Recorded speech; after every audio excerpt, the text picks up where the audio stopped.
Previously, on Part 2, Adanna's curse intensified. Her skin developed fish scales. Her hair constantly dripped river water. The village shunned her as someone already claimed by the spirits. Mami Wata appeared in her dreams and gave her an impossible choice. Walk into the water in 3 days and serve her forever, or refuse and drown slowly on dry land as her body completes its transformation. The priestess revealed one possible escape, a ritual, an offering. But the price was devastating. Adanna must give up her entire future, become a priestess, serve Mami Wata for life. No marriage, no children, no freedom. But the priestess warned her. The ritual has never worked, not once in 300 years. Every girl who tried it walked into the water anyway. The 3rd day arrived, the day of the full moon, the day Adanna would either break the curse or surrender to it. She woke before dawn, knowing this might be her last sunrise, her last morning as a human being, her last chance to save herself. The transformation had accelerated overnight. Scales covered her arms completely now, spreading up her neck, creeping toward her face. When she breathed, it sounded like water moving through pipes. Her lungs were changing, adapting, preparing for a life underwater. Her mother helped her dress in the white cloth required for the ritual, pure white, symbolizing death and rebirth. Obioma's hands shook as she wrapped the fabric around her daughter.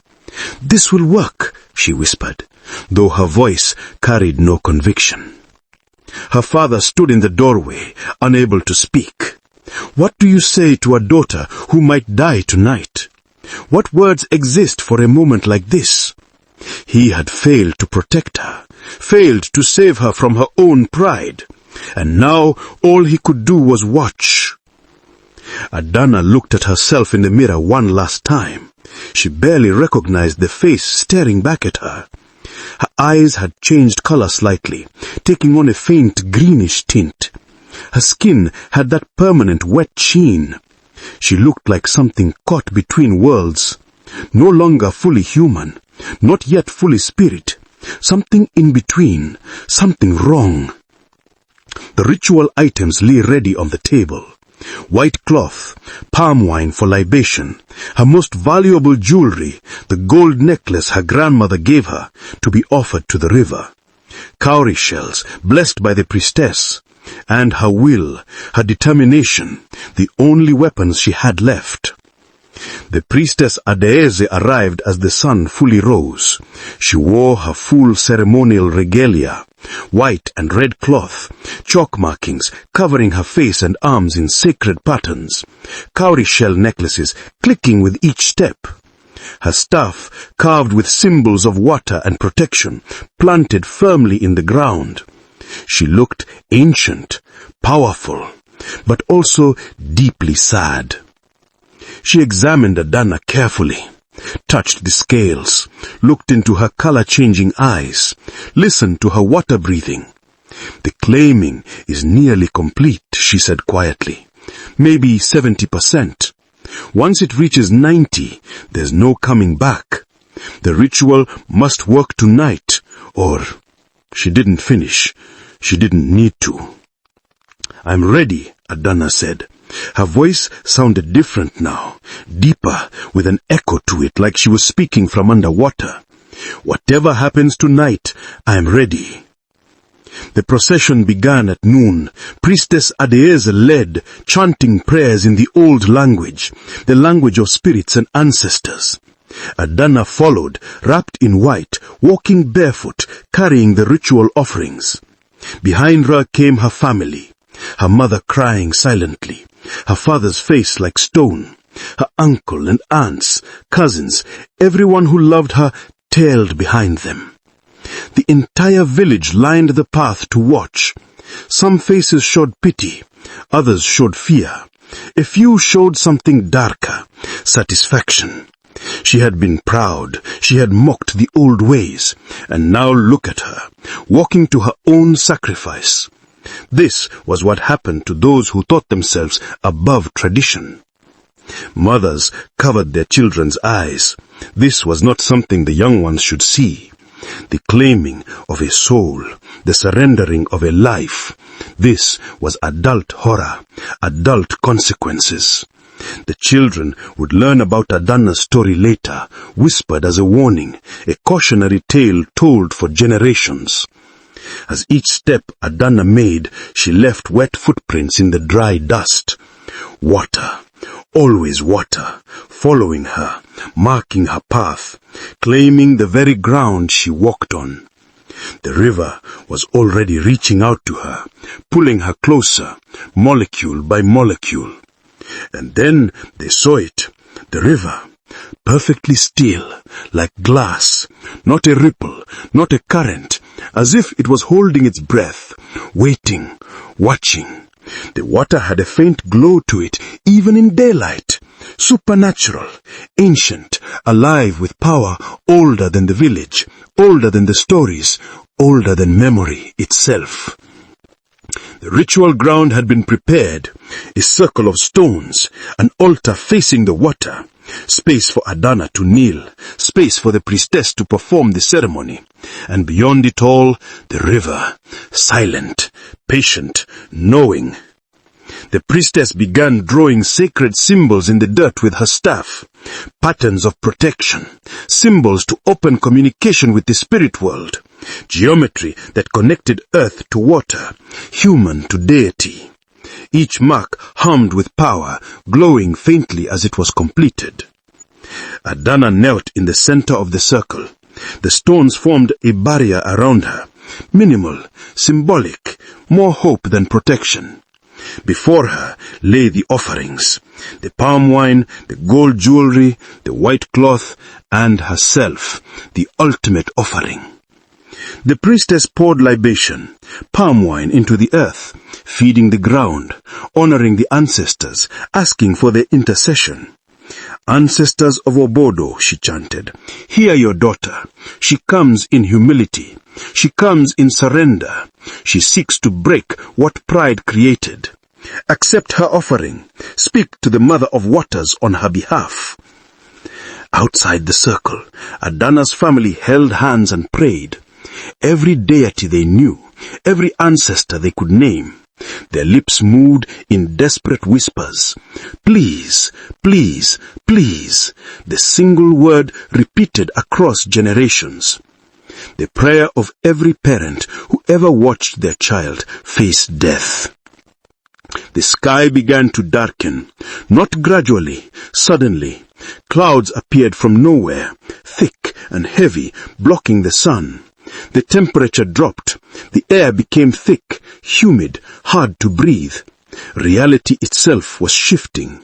The boundary between physical and spiritual was thinning. Mami Wata was coming. The river stirred. Small ripples at first, then larger. The glow intensified. Green and blue light pulsing beneath the surface. Something massive was moving in the depths, ascending, coming to witness, coming to claim. The priestess's chanting grew louder, more urgent. The chalk markings on her face began to glow. Her staff vibrated with power. She was channeling something, becoming a bridge between worlds. Her voice deepened, multiplied, as if ancestors were speaking through her. And then it was Adanna's turn. Her voice, her words, her pledge. She opened her mouth and spoke the vow that would seal her fate. Mami Wata, Mother of Waters, Queen of the Deep, I come before you in humility. I acknowledge my wrongs. I polluted your sacred home. I mocked your power. I dismissed your warnings. I was proud. I was foolish. I was blind. For this I apologize, not because I fear you, but because I was wrong. You deserved respect. You deserved honor, and I failed to give it. I offer you everything I have, My gold, my possessions, my pride, my future, I pledge my life to your service. I will become your priestess. I will protect your waters. I will teach others to honor you. I will never marry, never bear children, never live for myself. Every breath I take will be in your service. Every day I live will be your day. I surrender completely. The river exploded. Water rose in a massive wave that defied physics, defied gravity, rose straight up like a wall 20 feet high, glowing, pulsing with supernatural power. And within the water, a shape, a form.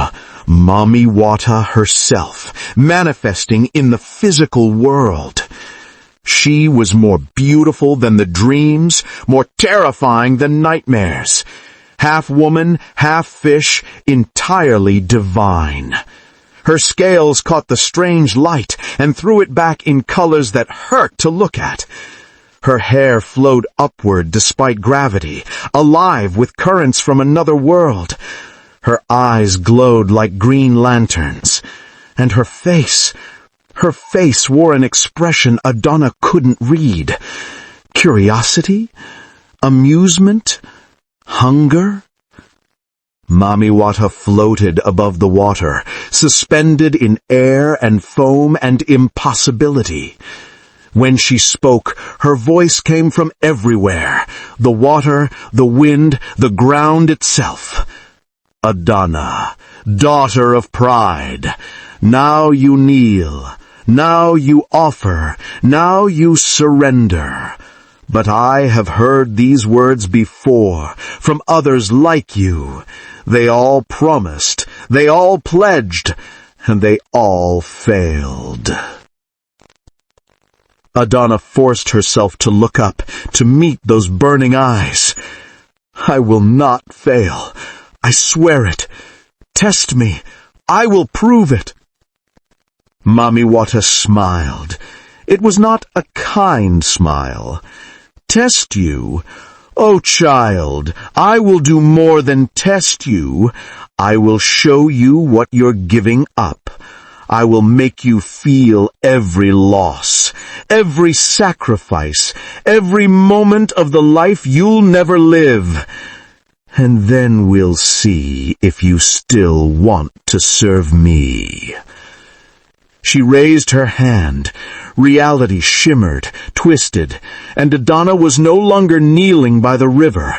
She was standing in a vision, a possible future, her future, the one she was giving up. She saw herself on her wedding day, older, radiant, dressed in the most beautiful traditional wedding attire, gold and coral beads, wrapper of the finest cloth.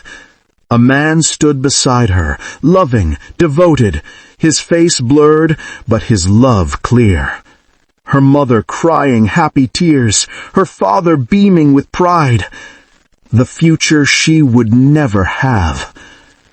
She saw herself pregnant, felt the phantom weight of life growing inside her, the flutter of a baby moving, the joy, the fear, the overwhelming love for someone not yet born. She felt her hands rest on her belly, felt the connection between mother and child, the children she would never carry, never hold, never name. She saw herself old, gray-haired, wrinkled, beautiful with age and wisdom and decades of love, surrounded by children and grandchildren, a life fully lived, a legacy of family, of blood, of continuation. The elder she would never become, the ancestors she would never join. The vision shattered. Adanna was back at the river, tears streaming down her face, her whole body shaking with the loss of everything she'd just seen, everything she wanted, everything she was choosing to give up. Mami Wata leaned closer. Still want to serve me? Still willing to give all that up? I can let you go, Adanna, right now. Walk away, live that life, have those children, become that grandmother. All you have to do is refuse the ritual and walk into the water with me instead. I'll transform you completely. You'll forget this pain, forget this loss, forget everything human. Just let go. Adanna's body swayed toward the water. Her scales tingled. Her new instinct screamed of her to accept, to stop fighting, to surrender to the water and forget. It would be so easy, so simple. One step, one choice, and all this pain would end. Then she looked back, saw her mother, saw the fear in Obioma's eyes, the desperate hope, the love. She thought about what her mother had taught her, about sacrifice, about duty, about living with consequences. Adanna turned back to Mami Wata. When she spoke, her voice was steady, certain, final. I choose the ritual. I choose service. I choose life without those things because I choose to live. Period. My pride destroyed your home. My actions have consequences, and I will live with them as long as you give me breath. For the first time, Mami Wata's expression changed. Surprise flickered across her perfect face. Then something else. Something almost like respect. Mami Wata circled Adanna slowly, studying her, testing her, looking for cracks in her resolve, finding none. 300 years, she said softly. 300 years since someone stood before me and truly meant it, truly understood what they were giving up, and chose it anyway. Do you know what happened to the others? Faces appeared in the water behind her. Girls, young women, dozens of them, all looking at Adanna with empty eyes. They ran. At this moment, when they truly understood the price, they ran. And I claimed them anyway. They serve me now, but not as priestesses, as spirits, neither alive nor dead, trapped forever in the moment of their cowardice. Adanna looked at the faces, saw their suffering, their regret, their eternal punishment, and still didn't move. I'm not them, she said simply. Mami Wata smiled. This time it was different, genuine, almost warm. No, you're not. She raised her hand toward Adanna's chest. This will hurt. Her hand touched Adanna's chest. Light exploded, pain like lightning through every nerve.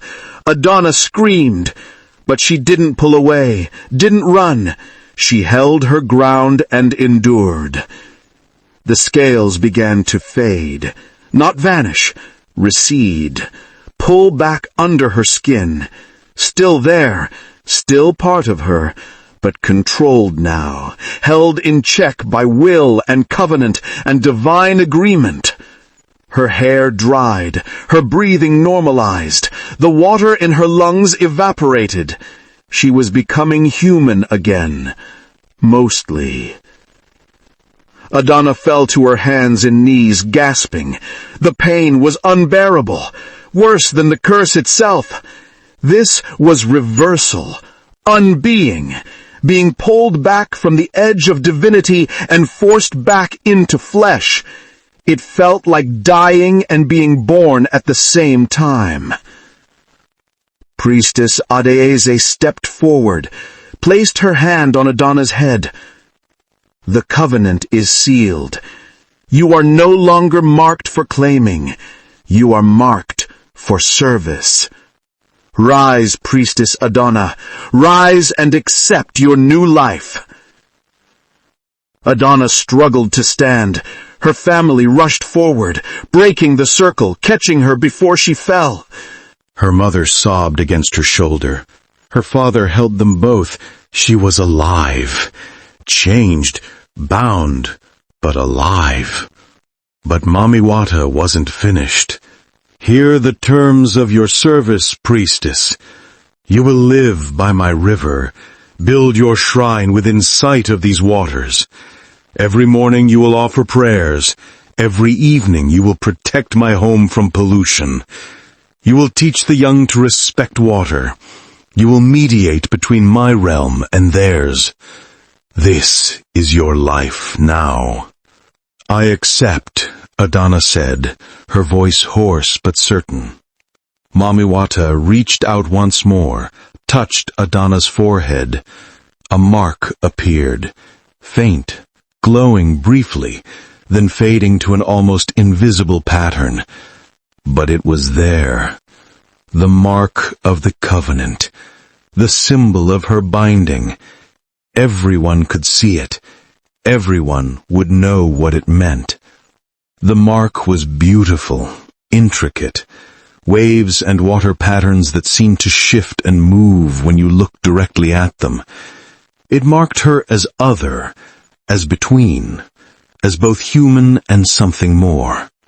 One last thing, Mami Wata said, as she began to descend back into her realm. You broke the cycle, Adanna. You're the first in 300 years, but you're not the last who will try. Others will come, other proud ones who pollute and mock and think themselves above consequences.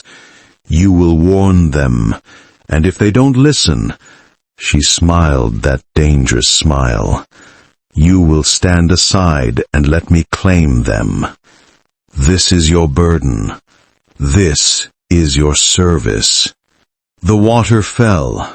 The wave collapsed. Mami Wata disappeared beneath the surface. The glow faded.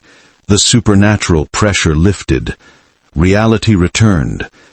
But nothing was the same. Nothing would ever be the same again. As the sun set that evening, Adanna stood by the river as a different person. Not the proud girl who mocked traditions, not the cursed victim transforming into a spirit, but something new. A priestess, a guardian, a living reminder of consequences and redemption. The village elders approached, the same ones who had whispered about her, who had watched her shame. Now they bowed, respectfully, reverentially. She had survived what no one survived. She had faced Mami Wata and walked away human. That commanded respect. That demanded honor. Priestess Adiaze approached last. She handed Adanna her staff, the sacred staff carved with water symbols. My time is ending. Yours is beginning. Serve well, serve faithfully, and never forget what pride costs. Adanna accepted the staff, felt its weight, its power, its responsibility. She thought about the wedding she'd never have, the children she'd never bear, the life she'd given up. The tears came again, but this time they weren't tears of despair. They were tears of grief, of mourning, of accepting a reality she couldn't change. Her mother embraced her one last time. I'm proud of you, Obioma whispered. You're stronger than I ever was, braver than I could be. You'll make a great priestess. They held each other, knowing this was goodbye to their old relationship. Adanna would still be her daughter, but she belonged to the river now, to Mami Wata, to service. As darkness fell, Adanna walked alone to the small shrine hut that would be her home now. It sat right by the water's edge, close enough to hear the river's voice, close enough to feel Mami Wata's presence always. She would never be alone, never be free, but she would be alive. And that was enough. Years passed. Adanna kept her vow. Every morning she prayed. Every evening she protected. She taught the children about respect, about consequences, about the power that lived in the water. Some called her wise, others called her cursed, but everyone respected her, everyone honored her, and no one polluted the river again. She never married, never had children, but she had purpose. She had meaning, and on quiet nights, when she sat by the river, she could feel Mami Wata's presence, not threatening anymore, but there, watching, waiting, reminding her of the covenant that bound them both. The river thrived under her care. Fish returned, waters ran clear. The village prospered because Mami Wata was honored, because one girl had learned humility, because pride had finally met its match. And Adanna? She lived to be very old, older than anyone expected. Some whispered that Mami Wata had given her extended life as reward for faithful service. Others said the covenant itself sustained her. But Adanna knew the truth. She lived long because she had finally learned what her mother tried to teach her, that some forces are bigger than we are, that nature demands respect, that pride is a luxury we cannot afford, and that sometimes the only way to win is to surrender. The river still flows through Obodo village. The shrine still stands, and every morning a priestess still offers prayers, because some lessons are too important to forget. Based on authentic West African Mami Wata traditions, may we all remember to honor the waters that give us life.